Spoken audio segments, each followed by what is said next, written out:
Welcome, Sean O'Rourke. Cheers, thanks for having me, yeah. Yeah, no panic. Last year's winner. Yeah, fucking cheers, thanks for that. Man. Fucking needed So- that money in fairness. But obviously, I loved the piece. Cheers, thanks for No, I that. did. I thought it was amazing. It was actually a piece because I've actually referenced you on the podcast, on with some of the other guests over the last day because I was talking about the importance of the photographing of the image that you submit. Yeah, So that's yeah. all I have to base it on. And I still remember looking at your one, and I was kind of like, it was only when I saw it in person that like I really sort of got to appreciate the piece. Yeah. Because like a lot of them, like, because you're getting so many, you're kind of there going, no, yes, and I looked at your one and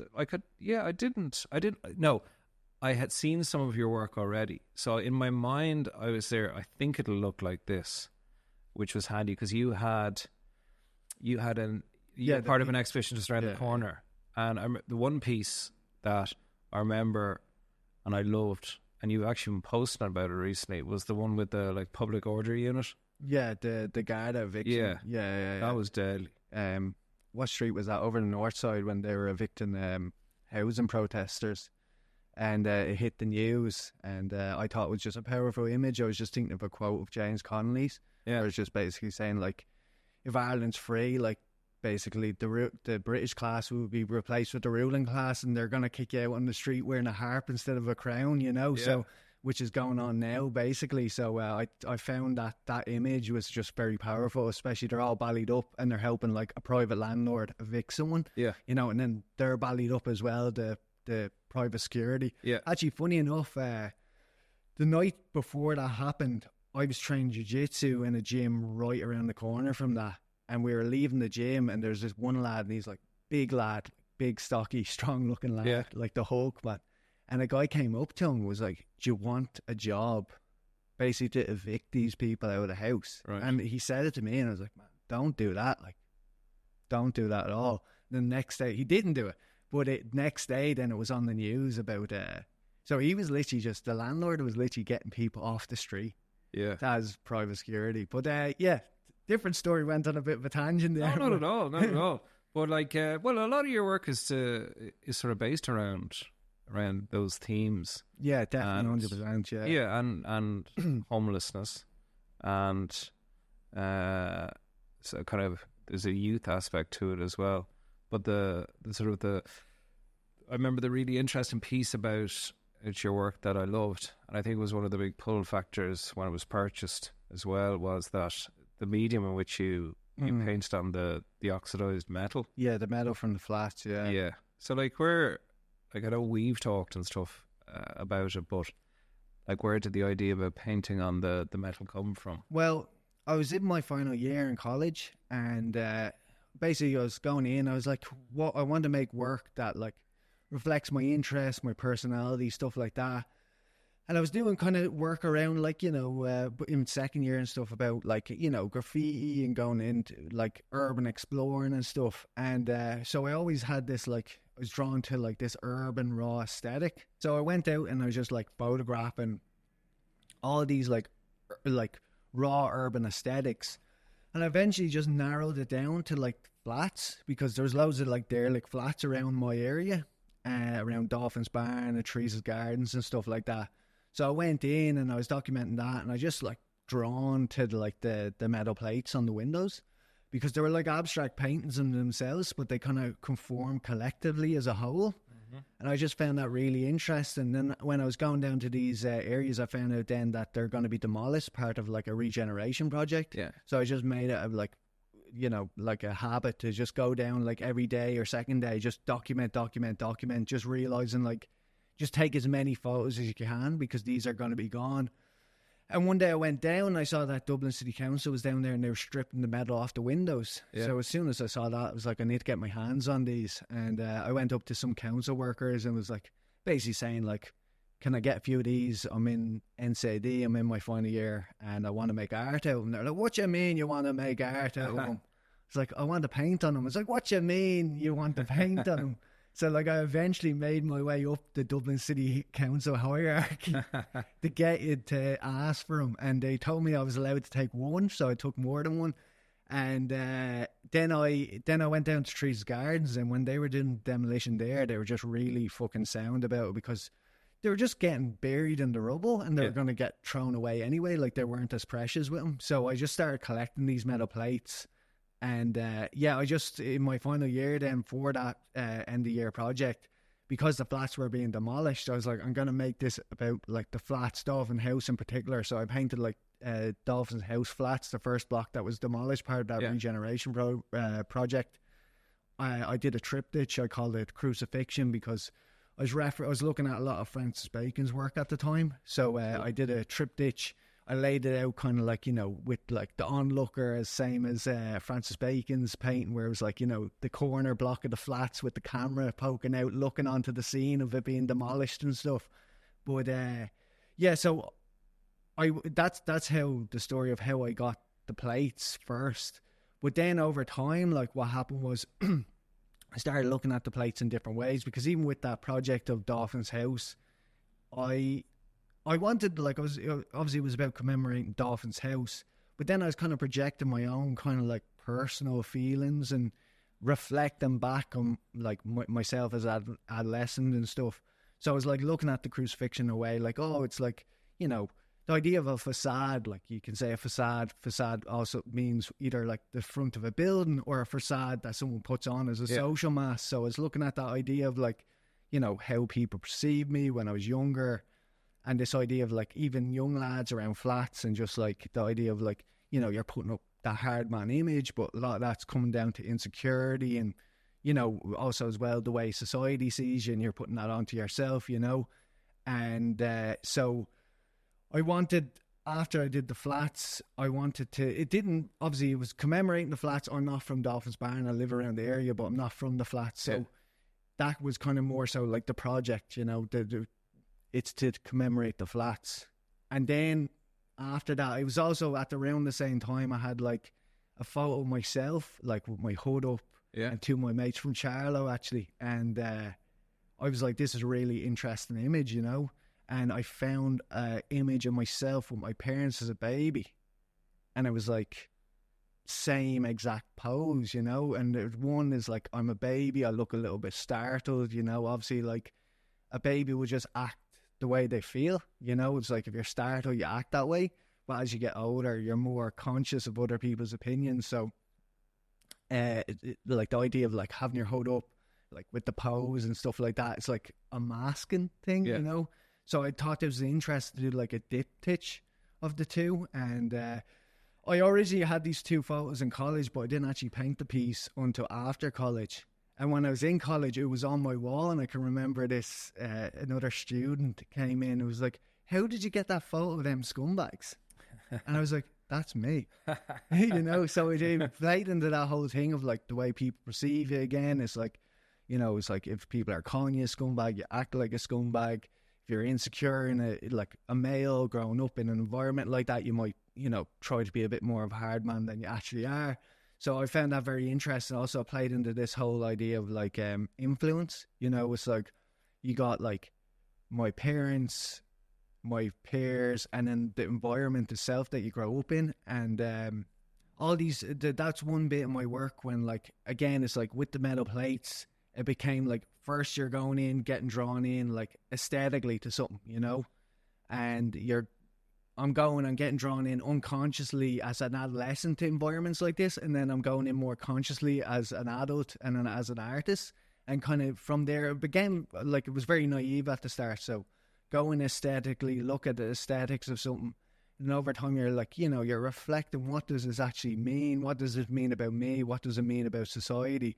So one of the things I wanted to make, and the reason I was the kind of center of it, is because I didn't feel comfortable. Let's say if I went out to like a block of flats or working class area and I photographed someone and then told their life story or made these conceptual works, pieces of art about their life, it's like I wouldn't feel comfortable doing that, you know. So I use myself as just an example, because obviously I'm the artist. So even though, like, don't get me wrong, like I didn't grow up poor, didn't grow up middle class either, but it was like I was just using it as an example, being like, so your family, your upbringing, your friends, your environment, these all play into the factor and determine who you become as a person. I think sometimes we forget that, where like a lot of friends of mine growing up, they might not had the best background, you know, and then you see them years later and they might not be in a good place, and people be like, oh yeah, they didn't, like, that's their own fault, you know, and like, it's like, yeah, but no, because like they didn't get a chance, you know. So with that piece, I wanted to show that. But then I was asked, when was it, 2017, I was asked to like put a piece into the International Journal for Art and Design in Education, and it was like art as an agent for change. So I was like, I'm going to make another panel and put it onto it, because I realized like how much like my like education had a big role in, like, you know, my life and direction it went in and stuff like that. Also, if you look at socioeconomics in general, it's like one of the key things in socioeconomics, like determinants of socioeconomic standing, is education. So I got a piece where it's like, I got a photo of myself and my tutor, Chris McGuire, my final year tutor, and he's a documentary photographer. He does a lot of community work down in Fatima. So he lives right around the corner from me, you know. And I didn't even realize when I chose him as a tutor. I was just like, oh, he has cool photographs. I choose him as a tutor around my area. And then he was like, do you know that I documented Fatima when it was being demolished, and I'm here documenting Dolphins Barn? He showed me a photo, and it's like the exact same angle of, like, I document Dolphins Barn from the same angle, he documented Fatima from the same angle.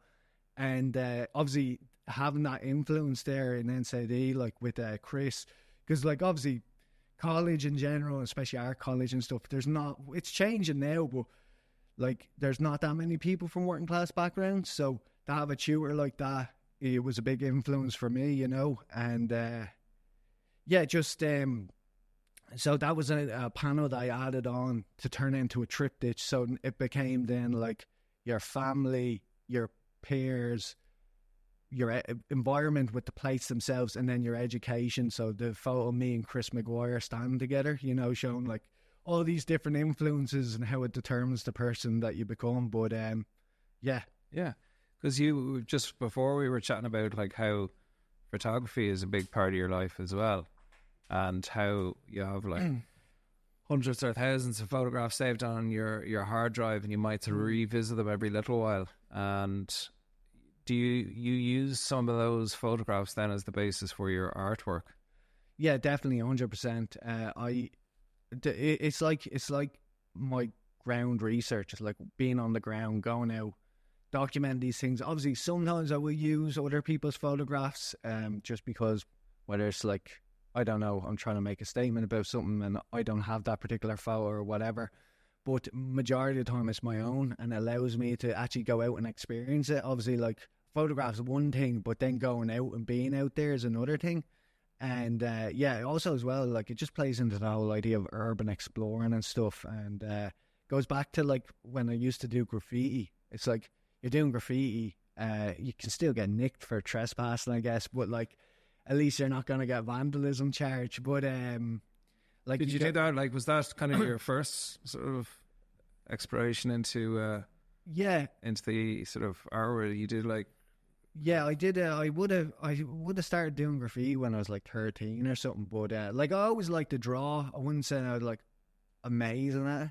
I actually, first off, like when I was in primary school, like a teacher came up to me and was like, there's a scholarship for this school called Larkin Community College in the heart of like North Inner City, Champions Avenue. And I went for that and I got an art scholarship there. Brilliant. So my first actually exhibition I've ever done was in the Hugh Lane Gallery through that school. Like, but and like, sorry, that's what age? So what age did you go there then? I was 12 when I went there. Sorry, was that like for a short period of time, or was that?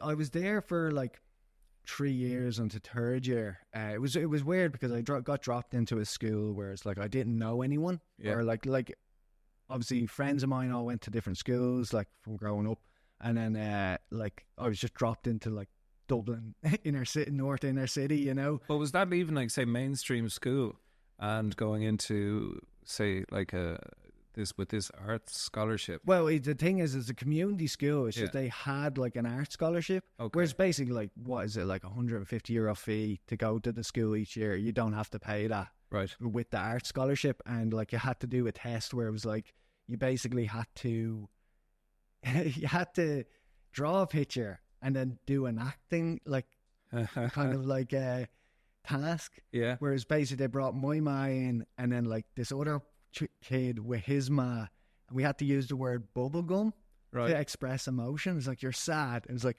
bubblegum, bubblegum, bubblegum. It's like, you're angry. And I went, bubblegum. And I grabbed this guy, right? I threw him down on the ground, got on top of him, was like, bubblegum, bub. And the teacher had to come in and just break us up.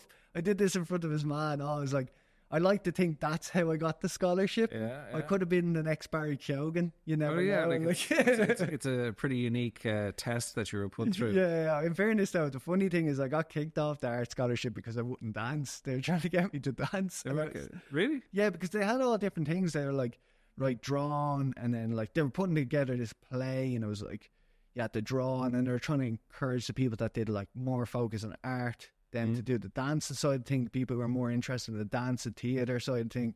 And I was just like, me and my mate Gaffer were like, we're not dancing, and we were stormed out like So, with and yeah, so you couldn't dance, no rhythm, no? no rhythm No, whatsoever. has that yeah. improved? That's approved. I think my girlfriend kind of Okay. approved of that. Yeah, 100%. Okay. And that, so because you wouldn't dance, you got kicked out of it. Yeah, because it was like, I didn't get kicked out of the school. I got Okay. kicked off the art scholarship. All So I right, just okay. had to pay the fee to Okay. go to the school. But then after third year, like, I just kind of, I don't know, all my friends were in different schools like Sing Street and stuff like that. And so I just said I'm going over to Sing Street for like fifth year. And also as well, like in Larkin, I was very quiet, very shy because I don't know people, you know? Yeah. Like everyone there is like, they've known each other for years. The teachers taught their parents, you know, it's like big community. So then when I went to Sing Street, it was like a lot more loud and getting in a lot more trouble, like, because You found yourself again. yeah, I found myself again. And yeah, it was just and even like there, obviously there's art, did like the art classes there. Like that's the reason I went to art college, because the teachers in Sing Street there, they used to stay behind. There was two teachers. One wasn't my art teacher, she's just an art teacher in general, and then Miss Wright was my main art teacher. And yeah, they stayed back after school to help me with a portfolio. And This is for NCAD. it or- was, but me being so closed-minded at the time, I was reading the brief and I was like, this is weird, I'm not doing this, I just want to draw whatever. So I ended up going to Ballyferma, Okay. and that's how I ended up first going into art college.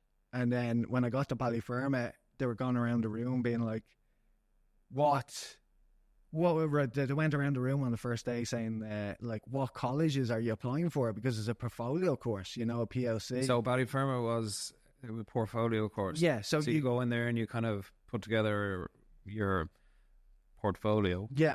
And then apply to the various Yeah, colleges. exactly. All right. But me being me, like, a very naive, it's like, I was like, I'm in college. This is college. I had no notion of, like, you know, there's a portfolio course, you get and do a degree, you do an MA, there's all these different, Yeah. it's just college is college. So Yeah. when they went around, they were asking two questions. There was like a school trip to Paris, Yeah. and there was like, what colleges are you applying for? And they got to me, and I was like, I have no clue what colleges I'm applying for, but I go to Paris, yeah. And yeah, so I went there, and just, I think I couldn't recommend Ballyferma enough. Like Ballyferma, like, again, it's like, I was good at art when it came to like in a classroom full of people who can't draw Yeah. or have no interest in it.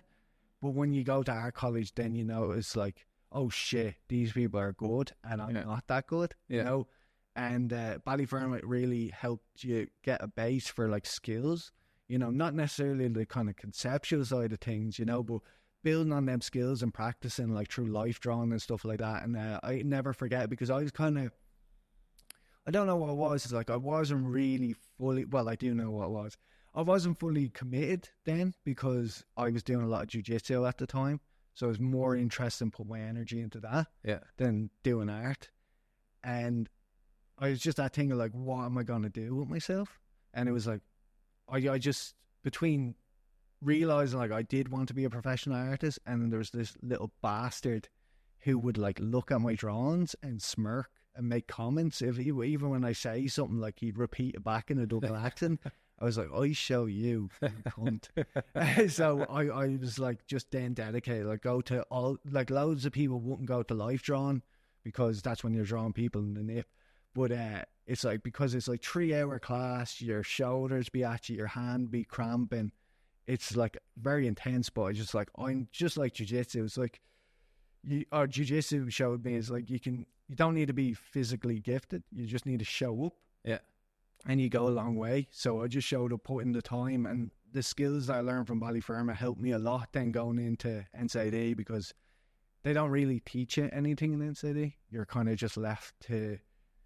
It's a great college, don't get me wrong, and I've been to other sorts of more academic colleges, and I can tell you there's a different type of education there. People might complain saying, oh, I wasn't taught skills or whatever, but it's like, or I wanted to, why didn't you teach me how to paint or do these painting classes? Like, no, they're teaching you to teach yourself. Okay. It's like, if they went in and taught everyone, here's how you do a classical painting, let's say, and taught you them skills, majority of people end up leaving the college painting in a certain style, you know? But the fact that they kind of leave you to it and leave you to mingle with your peers and give you a studio is so you develop your own style, you know, your own sense of self, rather than my tutor painted this way and that's how he taught all his students, and now there's a bunch of replicas out there, you know? So NCAD was, it was definitely a great education, even though they didn't teach you skill-wise, you know? What area in NCAD did you kind of focus on? Like, 'cause some of the other guests that I've had on, they were saying that, you know, they did print or they did fine art, or, you know, because my understanding is there's kind of different areas that you can kind of... Yeah, I knew straight away, like, well, I didn't know straight away. I was kind of hesitant. I was like, in first year, after first year, you kind of do a bit of, like, everything. You can do whatever you want, you know, and after first year, then you have to, or then halfway through first year, you have to choose what department you're going into.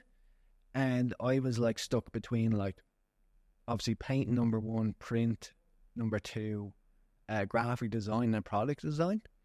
But I knew it was paint, and I was so excited that I filled out the form with a paintbrush and forgot to write my name. Good man, yeah. And then I had to run into, like, the head of first year and be like, I didn't write my name on it. It's like, can you recognise your handwriting? It's like, I'm the only person who did it with a paintbrush, so it was easy enough. You filled out the form with the paintbrush? Yeah, forgot to write my name on it. Must have been nice and neat. No, it wasn't at all. Yeah. And then, so you, obviously, you finished NCAD, but I remember, I think when in your application form for last year and that, didn't you might have painted for a while, but then I think you went back to college again. Yeah, I did. You did like psychology? Yeah, I did. I did a postgraduate degree in psychology. What brought you from, say, obviously, you know, you're in Ballyfermot, you'd sort of always been involved in arts in school, Ballyfermot, then NCAD, then what made you sort of all of a sudden sort of turn to psychology?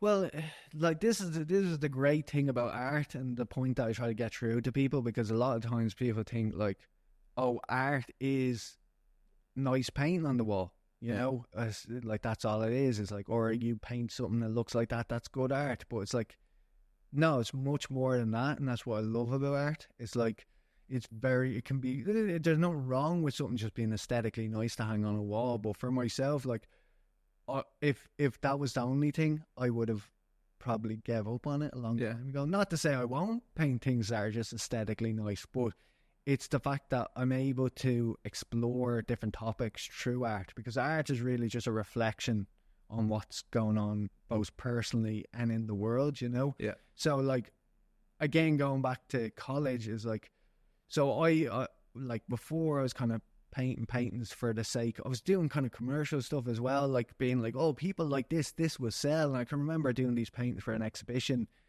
and the amount of work and stuff that went into them, and then they didn't sell, and I thought they would have. I was just like really disappointed, and then I stuck with these paintings that I didn't actually like. Like, they're good paintings, but they mean nothing, you know. So when I was in my final year and I found, like, this is my niche, you know, this is what I'm interested in, again, it's like, it starts off as aesthetic, you know, looking at like metal plates, you know, urban, low socioeconomic environments. And then it's like, what does that mean to me personally? You examine that. Obviously, that's where the psychology comes into.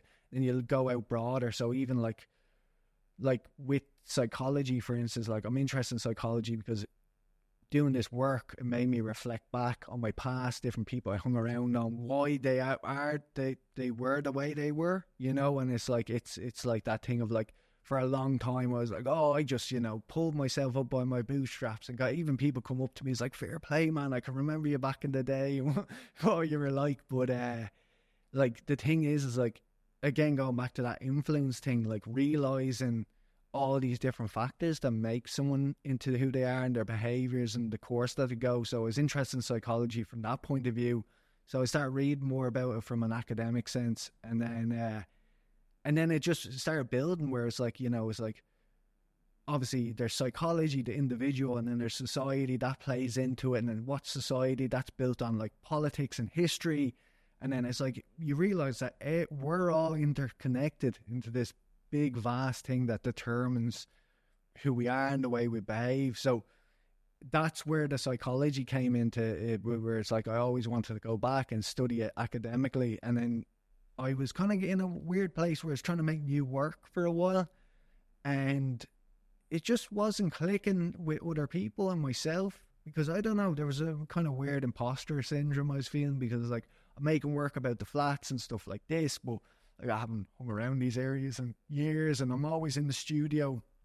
And I was just kind of burning out and getting disinterested with the art for a while. So I was trying something new, and yeah, that wasn't working. I spent 1.5 years on it, and then COVID hit, and it was like, I had an opportunity to go back to education, and I was like, fuck it, I do it.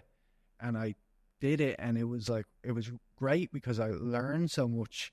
But again, it was like being away. In fairness though, I needed that break away from art, because it made me be like, I know exactly what I'm doing now. It gave me more energy to go back, because I found it so tough being away from it, because I thought, oh, I'm going to balance everything.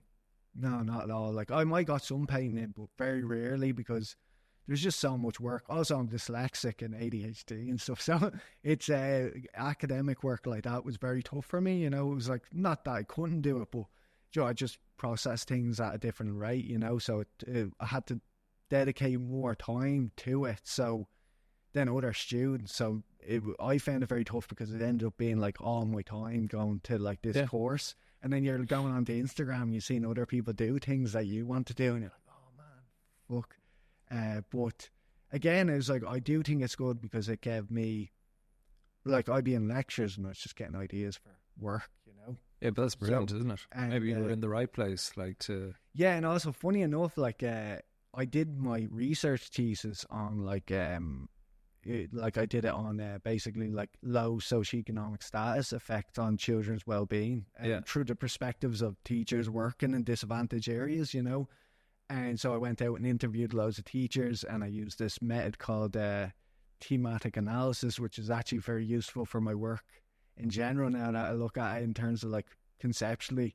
But I was like, with my research thesis, and she's like, Sean, you know, you should be studying sociology. It's like, I know that now in my final fucking year writing my thesis, like, but so you never know, I might go back and study that. But definitely learned a lot from it. It helped my writing loads, obviously, because I had to write in that academic sense. Like before that, I put out some statements, but like in terms of actually writing, like I might have wrote a thesis, a very shit thesis in NZE, but other than that, I couldn't, in fairness, I was semi-illiterate when I left NZE, to tell you the truth. But it was great, and to push yourself that way and stuff like that. But going back to the thematic analysis, tell us about that. You're saying it's very useful with your work now, or maybe the way that you approach your work. Yeah, so with like this particular research method, you basically break down things into themes. So it's a really useful method for like being accessible to like the public, you know. That's what it's like mostly used for. So for instance, like for my thesis, I looked at this big topic, low socioeconomic status, right? And then you have to go through that and break it down into what does this mean, like on the individual level, low education, family breakdown, generational poverty, all these different things. So you have to break it down into all these, and then when things come up in interviews, you're categorizing them, and you're basically doing a narrative of what's coming up. So you're using, like, let's say you have one team, and you go through that, and from you're piecing together like quotes from the interviews into this narrative about that team. So what's useful about that, and I just give an example with the work that I'm making now. I'm making work about the housing crisis now at the moment. This goes back to the thing of, like, my older work was about, like, looking at myself mostly when I was younger as an adolescent. Now I kind of want to go more broadly, like in like a broad view of society and socioeconomic status and all these different topics, But with the housing crisis, right, people just say housing crisis. And it's like, the housing crisis is multiple things, where you might just think of homelessness. Obviously, that's a part of it. But you got different themes going throughout that. So you got, like, homelessness, you got evictions, you got multinational corporations coming in through these corporate landlords that are basically pushing up prices. You got, like, government policies.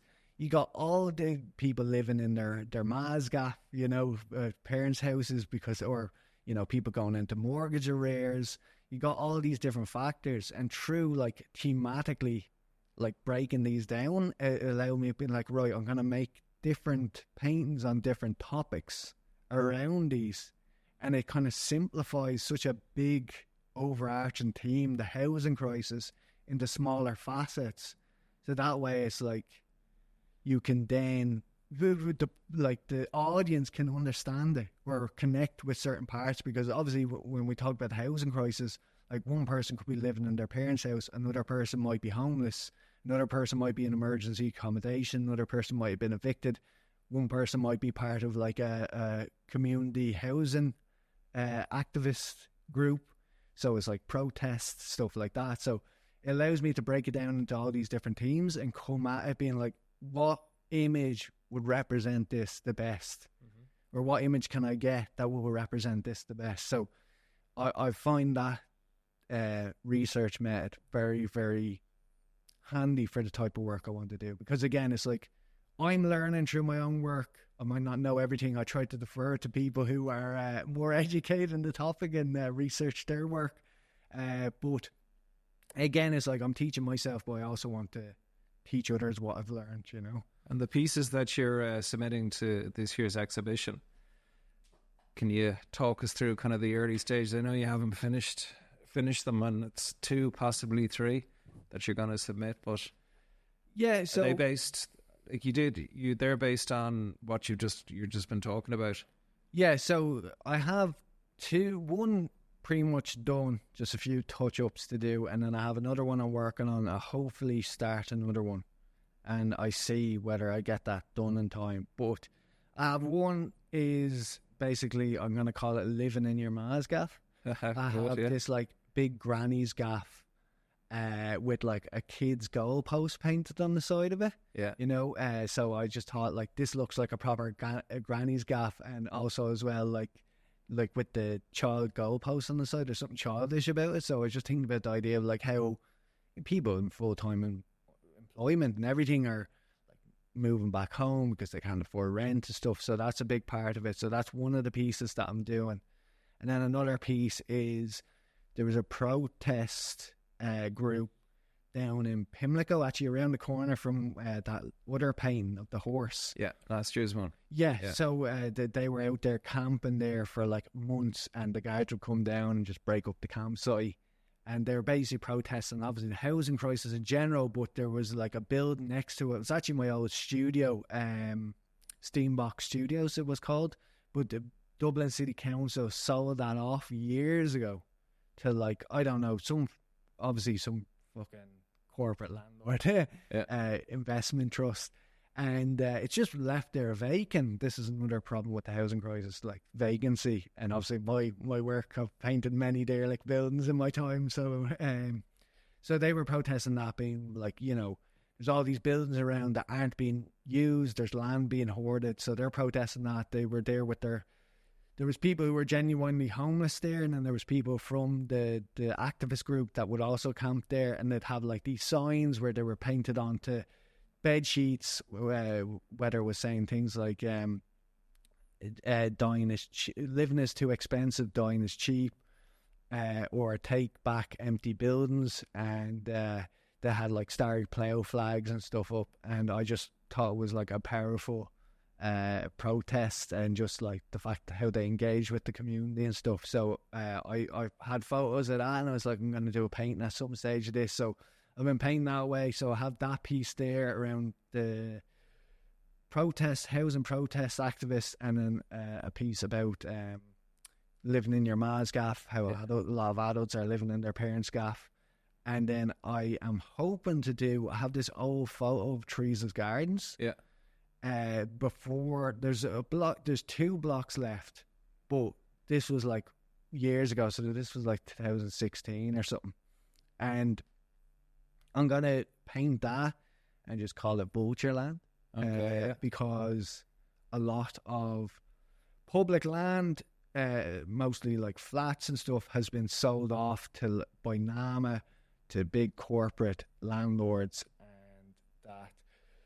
Yeah, basically the whole the kind of like market ideology behind it, or reasoning, is that, right, well, we give them this land, they build apartments, helping the supply, and then what happens is they give us social housing, 10 to 20% under the Plan 5 Planning Act. But what's really happening is, no, they're not giving you free social housing. You're paying 95% of the lease for 25 years, and then they basically own it afterwards. So you're basically just giving away public land for very, very cheap and bringing more people in so they can inflate the prices. And you're saying it's helping the supply, but it's actually not helping the supply, because they literally just trickle the percentage of affordable housing they're meant to have on a lot of these lands. They're trickling it slowly into the market, so it doesn't affect them making the most profit possible. So I did want to highlight that a lot of this land that's left around, and a lot of the flats that are being demolished, and these lovely new apartments going up, that there's something much more sinister behind it. So yeah, a lot of that's the 3 pieces I'm thinking about putting in. Are they going to be painted on the metal as well? Yeah, they're going to be painted all. Is that the medium you've only been working with over the last while? Yeah, I have for that year that I went different. Like I was painting like completely different stuff, from like mixing together found photographs. Like I was trying to be more like, a mixture between Francis Bacon and Lucian Freud, And I was painting on canvas then, but I was like putting rust on canvas, and then I was painting with marble dust and stuff, getting these real thick textures, which I still use today. But I was trying to get away from the metal, and then that project didn't work out. But from all the experimenting I did, there's so much more that can translate back over. Yeah. But there's other ideas that I have where it's like much more playful on canvas, whether I use different materials or just paint like flat on canvas. Like I have loads more ideas. It's just more so with these paintings on canvas, or on metal rather, they take so long that because I'm still young, I'm just like less responsibilities, more time, put my time and energy into this now. Yeah. And just so I can, because some of these take like a month or longer to do, So, so I always willing to do things on canvas, but for the time being, I just kind of want to finish off these projects, certain projects I have for the metal that I think are more powerful. Then when I go onto canvas, I probably will, again, it's like, then if I painted a lot of these images onto canvases, I personally don't think they're as powerful. So if I was doing that, I would change my style a lot. Okay. Yeah. I would, and also as well, I'm burning out with this style. It's so much labor involved in it. There's a lot of labor in the sense that you're guessing. Well, you have to go off and try and strip the various flats of metal. That's another thing. Yeah, obviously going out documenting stuff is one side of things. So you're not in the studio just producing work, and then on top of that, it's like getting materials is hard, you know, because I don't drive, so I need to get lifts with the materials. I used to carry them by hand a lot of times. I messed up my back big time. Like, Yeah, because I remember lifting like just that one piece. Like I was like that. Just when last year's piece, I remember like I was here. Will the wall even take it? You know, because I was meaning to address you about this. Yeah. Like, I heard you on the last podcast you're on talking about this, and I was like, they're not that heavy. They are heavy. No, they're heavy, but They're a lot heavier than a canvas. There's no problem hanging them. Yeah, For all my clients out there are potential clients. There's no problem hanging them. I can reassure all potential clients going forward that it's very feasible to hang them. Yeah. I remember like when Studio 10 was set up and all the paintings were hung, I remember even like on the day that the exhibition was opening, like, and it was the same the first year as the second year, and no doubt this year, it was really difficult to sort of finally decide on, you know, who was going to win. But what I always do, and I said it on some of the previous podcasts, is, you know, various friends and family members who are curious to come in before it actually opens and have a look. So what I let people just come in, and I, out of curiosity, say, you know, pick your top 3 or whatever. And I quite a blend of different types of people who, and all different ages, who come in and have a look. And on the day, most people gravitated towards your piece, which was really interesting for me because my dad loved your piece. My sister, who I would classify as kind of very conservative in her tastes, picked your piece as well. And that, to be honest, that shocked me, that she picked your piece. I definitely would have thought she'd, you know, it would be one of the last pieces, put it that way, that I thought she would pick. And then but they weren't the only ones. There was more people, because the real scene of Dublin also mixed with the metal that it was painted on, made it stand out so much. And that's why, to me, the body of work that I know you from is painting on that metal. Why it's so sort of captivating and different, and there's an industrial feel to it. There's obviously the topics fantastic that you deal with, and the paintings themselves are amazing. But it's kind of that collective, when you put it all together, your piece stands out.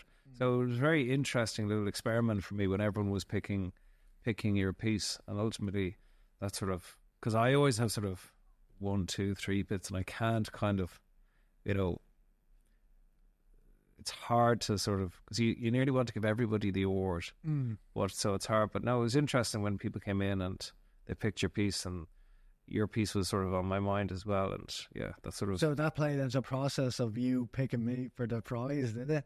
Yeah, definitely. That's deadly. Definitely. It's good to hear that I got. No, that it is, because reaction. it it didn't surprise me that my dad picked your piece, but it very much surprised me that my sister picked your piece. Yeah. And then, so I was curious, what was resonating with someone like her. Like, I could have picked 10 other paintings that she would have been interested in, I would have thought.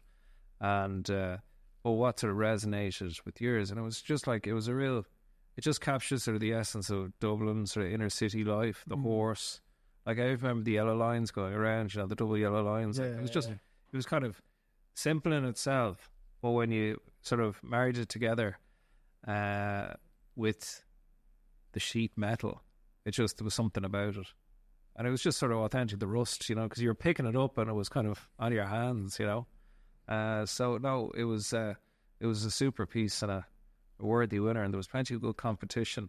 Yeah, there was. Yeah, in fairness, I've told you this before, but for the podcast I tell it again. But so when I submitted that, it was nowhere near done at all. Yeah, because I said it to somebody else on the podcast. I said, the photographs you sent through, when I looked at them the first time, because I have so many coming through, it didn't fully stick in my mind as a painting necessarily that I would have actually picked for the exhibition. Yeah. And then I went back and I looked a few times and I showed a few people and I said, yeah, I think that's worthy of a shot to get into the exhibition. But then when I actually saw it, it just sort of took it to a different level. Because the funny thing is, like, so that was nowhere near done at all. Like, to the point of, like, the horse, there was no detail in the horse. It was just a blocked in silhouette. Yeah. And even the background, like, you could get away with, like, from a photo saying it was done, but it wasn't done. Yeah. And then once I got in, like, I said to my girlfriend I'd go away with her. She's always trying to get me to go away on holidays. And I'm always like, no, I'm working. Or it's a waste of money holidays. Yeah. So we booked a trip to, like, Lisbon. And as soon as I found out I got in, I was just like, the day before we're meant to go, I was just like, I'm not going. I'm going to finish this. So I went hell for leather for like 2 weeks or whenever the gap between finding out you got in and then the deadline. I literally showed up after doing an all-nighter down to hand it in to Studio 10 and the paint's still wet and stuff. Yeah, because that was it. I remember you saying or something about the paint or don't touch it or whatever, something like that.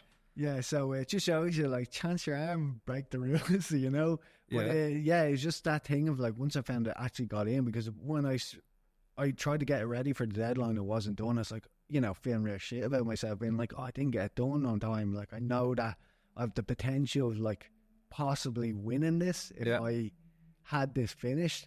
And then once I found out I got in, but me being the perfectionist I took it back even after it sold. And then spent another few weeks, like, trying to finish it to the point that I was like, I'm actually just fed up with this painting, even though I could do more to it.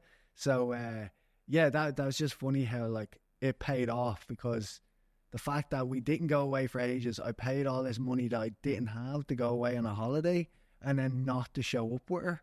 Yeah. It was just like, when I heard that I won, I was like, it fucking worked out. I can't believe it didn't work. Because I thought, like, obviously there's a lot of good work there. So I just thought to myself, like, oh, there's no guarantee. Like, I have confidence that I have the ability to win awards like this. I know my work is good. But again, like, you never know with things like this. And when you were calling out the names, I was just like, right, you didn't get it. And then I found out I won. I was like, oh, that's funny. Do you remember when you won and there was a photographer going around? Yeah. I remember, like, I was laughing to myself because the photographer kind of put us together, like, in front of your painting to take a photograph, and you saying to me, straighten your tie, tuck in your shirt, because they were starting to come out, and he goes to you, can you empty your pockets? Yeah.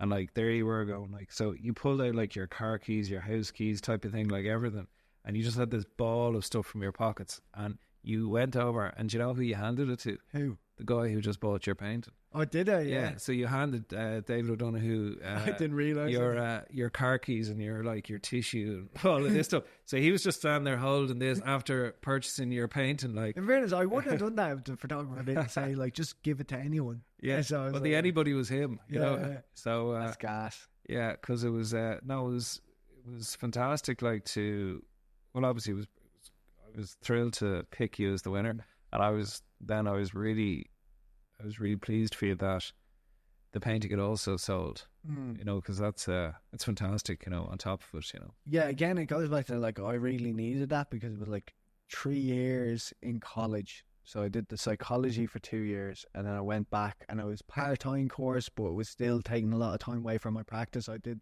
cultural entrepreneurship in Trinity. There was another course that was like, might as well take advantage of this, if there's a subsidized course I can do, And I went back and did that. So again, it was that thing of, like, you're collecting all this, like, again, I realized that college on paper means something, like, it means something in society, but it was that thing of, like, I'm putting loads of time into something and I'm taking time away from art and the kind of career I want to go down. So once I got back out, and the fact that, like, things just started happening, and then that happened, I was like, I really needed this money right now, Yeah. So, well, thanks for that. I appreciate it. And, it was just that thing of, like, it's like you can make work, you can get shows, but when you're at a certain age and you're like, and also just in general with the economy, is like, you need to just be making money. So when that happened, it was just great to, because I walked in and I was looking around straight away and it was just like no red dot on mine. I was like, fuck's And then red dots on everyone else. It's like, fair play to them, but fucking hell, I really need this. And then when I won, I was like, oh, fucking thank God, man. Yeah, no, yeah, you had a nice red dot on it on the end. So what made you apply then? You didn't apply the first year. I didn't apply the first year because You I weren't a actually believer. had a piece that I was thinking about submitting it from that project where it's like completely unrelated. But whatever, I was literally just so stressed with college and had so much work to do there, and also with college fees and all, you're like, I really can't fuck this up. So I went down to it, and obviously it was a great night that Sienna won it. Yeah. And it was very mysterious with everyone with their phones, like whipping out their phones, waiting for a phone call from the art Riddler. And then I was just like, I'm definitely going to apply next year. I'm going to have something ready for that. So, yeah, so went through college, finally gone out, and then hit the ground running, trying to do, get my art career back up and running. And then I was like, oh yeah, the art Riddler, I have to make something for that. And I was very strategic with the horse painting. So I was like, I'm going to do something that's not politically charged at all. It was a Trojan horse, right? Right. But, and I put up on my story, like I was trying to figure out what plate I was going to use. I had 2 plates that I was thinking of. In fairness, the one that I went for is my instincts. I originally went for that one, but I was like, I'm going to see what other people say. Yeah. I was like, Art Riddler likes this one. I was like, well, that's the plate I didn't choose there. And I leave little little sort of breadcrumbs for people. That here, how important is the name of a painting to you? Because I've asked this, and some artists, it's like they hate coming up with the name. It doesn't really mean much to them. And some of your, say, the one you talked about, was it Teresa's Gardens or something like that? Yeah. You've got to say Vulture Vultureland. Land. Yeah. So, like, to me, that's a cool title. It's an interesting. It's kind of it's a motive, all of that kind of thing. So, are names important to you for your paintings? Do they sort of finish it off? They definitely are 100%. Especially like, in fairness, if something's just done for aesthetic reasons, it'd be pretty bland, just very descriptive, But again, it's like, if something's done conceptually, like the name is so important to get the person to like. Again, it's like this. It's like a funnel. You know the way they talk about marketing or in business. It's like you draw someone in aesthetically, and then there's a title. You say, "Well, what's up with that title? That's strange. How does that connect?" And then they read the artist statement. So it's like that's what you're trying to do. Is like get them in aesthetically. The name. Through their curiosity, they want to read a bit more. So you're trying to get them down that funnel of curiosity, and it's important for some pieces and not for others, where it's like can be very simple. Just like I have pieces called Cork Street or Back Studio or Crossroad or whatever. It's just literally just describing what I painted, because there's actually not too much conceptual meaning behind that kind of work. Well, not to say there's always kind of a bigger theme going on, but it's not very specific. Whereas like I'm trying to make a statement about something, So it would also as well. If you look at books, like I know people say like that saying about not caring what about the cover, but books sell on titles and covers, So it's the same as a book. To get someone to read a book, you need a good cover and a good title, So yeah, no, don't disagree. Is there like for 2025 for you? Is there anything we should look out for? Any shows, part of exhibitions? I have a few things I'm possibly going to do. I'm not going to say them yet just because nothing's 100% confirmed. And also I just see how everything drops into place. But my main goal at the moment is to try to do this housing crisis project and just like spend, because it can go into so many different directions. I'm going to just focus on that for the next like 2 years probably, or maybe longer depending on how ideas come out, and just try to find ways to just bring in income, to spend more time, to basically dedicate myself full time to the studio. And that's really it. So I'm going to do that and just see what happens then with like shows, because in fairness it's very, very hard to exactly know how things are going to pan out with art, like what shows and stuff. Obviously you can have stuff coming up, but Like the only thing I'm have coming up at the moment is obviously your show in Charlemont Square around the corner here, which is going to be great. I can't wait for that. It's a great space as well. Yeah, and it's out the 2 floors if required. 2 floors. Yeah, that's going to be incredible. Especially like the last 2 shows are fucking amazing, and I can't wait to see like that venue with more artists. And I know you were saying about getting people from colleges, different art colleges, who graduated as well. So yeah, it's gonna be impressive to see, and it's gonna be a great night. Yeah, it'll be good. Yeah, it'll be entertaining for sure. And there's a few little other twists and things to come. Yeah. To make things interesting. You're scaring me now. I was shitting myself about do you know, with like the first one where it was the phone call thing. Oh yeah. I was like, please don't tell me he's going to do this phone call thing. Might have to do it again then for the third one. Then but also as well, like someone, who was it? Was like, do you know Mark O'Mara? Who? Mark O'Mara. No, is he an artist? He's a designer. Was he? No, he wasn't in the show, but Okay. he's friends with Shane Berkery, and he's like basically in the corridor when you were doing that, be like, here, put your number on private there and ring Shane Berkery. Oh, the ultimate cruelty, like. Yeah. It was like telesales. You imagine like the odds, like I'm someone just. surprised no one actually did it, in fairness, but maybe you need to cut this bit on the podcast just Oh, in that's case. good. No, I like that. Sean, listen, thanks so much for coming on today. I really, really enjoyed it and love your work, and I'm really looking forward to seeing your lightweight pieces to hang in October's exhibition.